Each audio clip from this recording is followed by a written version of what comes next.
chamar o Vincenzo Dalicani para trazer mais informações sobre o Atlético, mas agora vamos falar do time. E aí, tá definido quem é que entra nessa zaga do rubro-negro no lugar do Thiago Heleno, Vincenzo? Tá definido, TT. Se não mudar nada nesses últimos 2 treinamentos, o Atlético nesse último treinamento, na verdade, porque o Atlético encerrou o treinamento de hoje, da manhã dessa sexta-feira, foi lá na Arena da Baixada, como foi ontem também, encerra amanhã a preparação no CT do Caju, no período da tarde, e aí, se não mudar nada, se não ocorrer nenhuma lesão, nenhuma mudança de última hora, o Atlético está definido para enfrentar o Bragantino no domingo pelo Campeonato Brasileiro. Na zaga, o Thiago Heleno está suspenso e quem deve assumir é o Kaique Rocha, mas vai acontecer uma mudança de esquema aí. O Atlético vai atuar com 3 zagueiros contra o Bragantino, com o Lucas Esquivel, que é lateral esquerdo, como um zagueiro pela esquerda. Então, vou dar a escalação do Atlético e a gente comenta, a gente vai trazendo as repercussões. O Bento vai ser o goleiro, aí na zaga o Kaká joga pela direita, o Kaique Rocha deve fazer o zagueiro central, ali o líbero, como chamam, e o Lucas Esquivel no zagueiro pela esquerda. No meio campo, o Canóbio aberto na ala esquerda,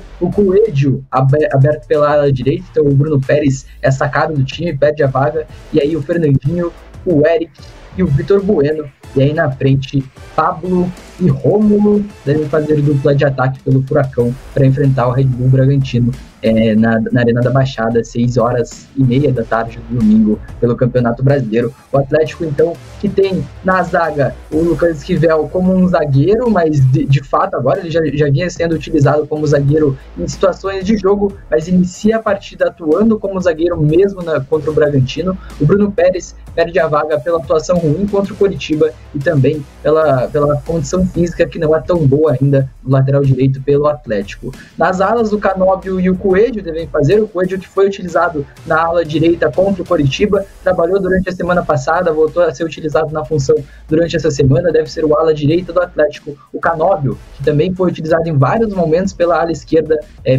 principalmente no início da passagem do Wesley Carvalho, também deve ser o ala esquerda do Furacão. No meio campo, o Eric sentiu um incômodo na coxa direita, no músculo posterior da coxa, e está em um processo de avaliação ainda. Ele não treinou ontem, também não treinou na terça-feira. Hoje ainda estamos esperando os relatos dele, se treinou normalmente ou se ainda passa por avaliação. É a única dúvida desse time, mas mesmo assim a tendência de que jogue, mesmo no sacrifício, dada a importância da partida contra o Bragantino. Se não jogar, se não tiver como o Eric entrar em campo, o Hugo Moura substitui o Eric. No meio campo, que tem Fernandinho e o Vitor Bueno, e aí na frente o Pablo e o Rômulo. Vamos ver se vão atuar como duplo, se o Rômulo vai ser aberto em uma das pontas com o Coelho na outra. Vamos ver a situação de jogo, mas de início a intenção era ser uma dupla de ataque mesmo, com o Pablo e o Rômulo, algo que nunca aconteceu. Nunca jogaram juntos como dupla de centroavantes, desde que o Rômulo subiu para o profissional do Atlético lá em 2021. O Rômulo, que não é utilizado como centroavante, ele jogou como centroavante contra o Coritiba e não inicia uma partida como centroavante do Atlético desde aí julho do ano passado, na partida entre Atlético e Botafogo lá no Newton Santos. Foi 2-0 para o Botafogo aquele jogo. Rômulo vai voltar a iniciar uma partida então como centroavante do Atlético, algo que não acontece há muito tempo. O Thiago Heleno suspenso é desfalque do Atlético. O Madison e o Vitor Roque também se recuperam de lesões, assim como o Vidal há mais tempo, né? Ele lesionou o joelho e também passou por cirurgia, não deve voltar mais a jogar nessa temporada. E o Christian, que voltou a treinar com bola, voltou a treinar no campo, ainda não deve ser relacionado pelo Wesley Carvalho. Falei que ele passaria por uma avaliação durante essa semana, ainda não para o Christian. Vamos ver se para a próxima rodada, daqui 10 dias, né? Daqui 12 dias, na verdade, depois de 10 dias da partida contra o Bragantino, ele pode estar à disposição, mas nesse jogo, muito provavelmente não compõe a lista de relacionados do técnico Wesley Carvalho, que vai ter que se preocupar com o Léo Link,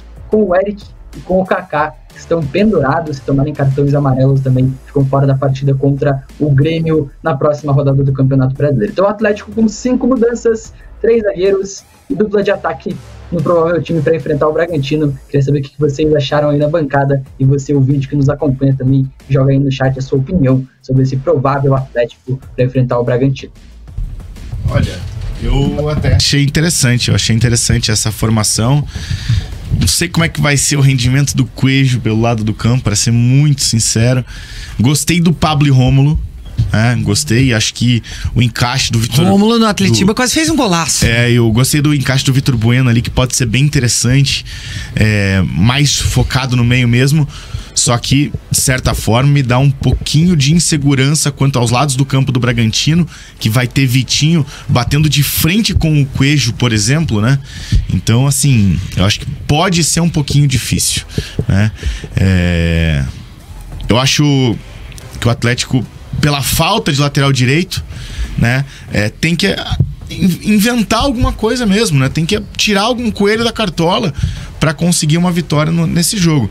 Não que seja impossível vencer o Bragantino, longe disso, né? O Atlético joga em casa, o Atlético tem um bom time também, o Atlético também tem condições totais de vencer a partida tranquilamente, só que eu acho que com o tanto de desfalques, com as dificuldades que o Atlético está tendo, isso pode ser um complicador, principalmente pela mudança, de certa forma, brusca até da formação.